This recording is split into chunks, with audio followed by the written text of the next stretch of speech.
Yes, ndagusuje kandi nguhaye ikaze katurebere hamwe iby'inkuru irimo iratrendinga ku mbuga nkoranyambaga. N'inkuru abatari bakeya cyangwa se ibinyamakuru bigiye bitandukanye birimo kuvugaho. N'inkuru navuga ko irimo kuvugwaho n'abantu batari bakeya, bagenda bayiteraho komanteri zigiye zitandukanye. N'inkuru ivuga ko FDLR umutwe urwanya igihugu cy'u Rwanda, ukaba ubarizwa mu mashyamba ya Repubulika Iharanira Demokarasi ya Kongo ndetse mu burasirazuba bwa Kongo. Ni FDLR igiye gutera u Rwanda inyuze mu gihugu cy'u Burundi. Reka turebere hamwe iby'inkuru. N'inkuru ivuga ko u Burundi buherutse kwakira abayobozi ba FDLR na FRN.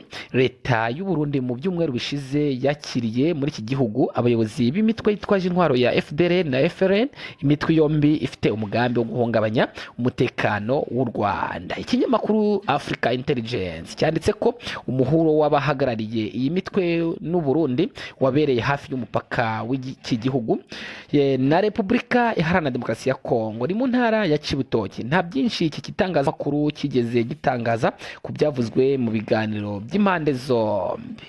Gusa u Burundi bwakiriye intumwa ziriya mitwe yombi mu gihe u Rwanda rubushinja kuba buhuriye nayo mu mugambi wo kuruhungabanyiriza umutekano. Ni Perezida Evariste Ndayishimiye mu mpera z'uyu mwaka ushize, ubwo yari i Kinshasa muri Repubulika Iharanira Demokarasi ya Kongo, yatangaje ko ashyigikiye umugambi wa Perezida Felix Antoine Tshisekedi w'iki gihugu na FDLR wo gutera u Rwanda kugira ngo bakureho ubutegetsi bwa Perezida w'igihugu cy'u Rwanda. Icyakora bivugwa ko Kinshasa isa niyatangiye kugenza gake uyu mugambi, ndetse hari amakuru avuga ko ubutasi bwayo n'u Rwanda bamaze igihe mu biganiro bigeze kure bigamije gusenya uriya mutwe u Rwanda rugaragaza nka nyirabayazana y'izamba ry'umubano wayo na Kongo. Ntibizwi niba u Burundi bwaba buteganya kwakira FDLR mu gihe yaba yirukanwe muri Kongo Kinshasa.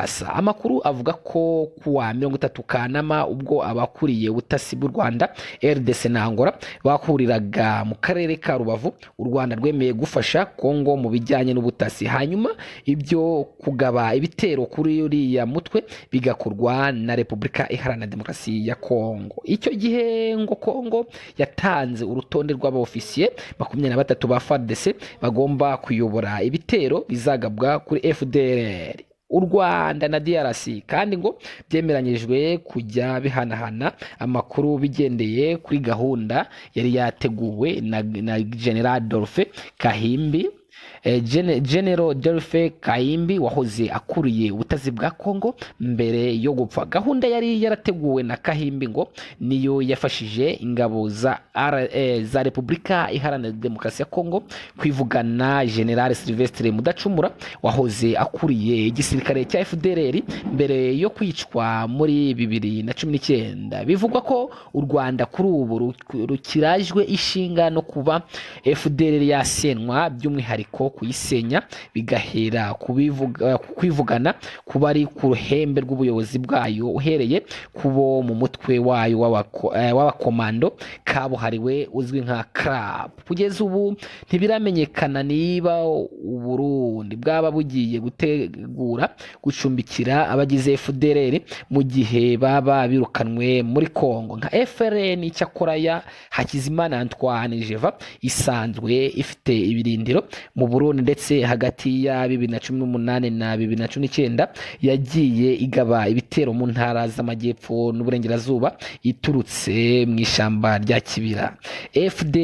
Kuba FDLR yakorana n'ubutegetsi bwa Ndayishimiye si igitangaza, bijyanye no kuba muri 2009 uyu mutwe waranavuzwe kugirana imikoranire n'ubutegetsi bwa Pierre Nkurunziza wamubanjirije, bwayihaga intwaro nayo igaha ubutegetsi bw'u Burundi amabuye y'agaciro yacukurwaga mu burasirazuba bwa Kongo. Ngaho nguko ne birimo bivugwa ku mbuga nkoranyambaga cyangwa se mu bitangazamakuru bigiye bitandukanye, aho ibinyamakuru byose cyangwa se abatari bakeya bari gutanga batangazwa n'iyi nkuru ivuga ko FDLR ishobora kuba igiye gutera u Rwanda inyuze mu gihugu cy'u Burundi. Ngaho nguko reka dukomeze dukurikirane iby'iyi nkuru, kuko ni inkuru ibinyamakuru bigiye bitandukanye birimo kwibandaho cyangwa se irimo itangaza abatari bakeya.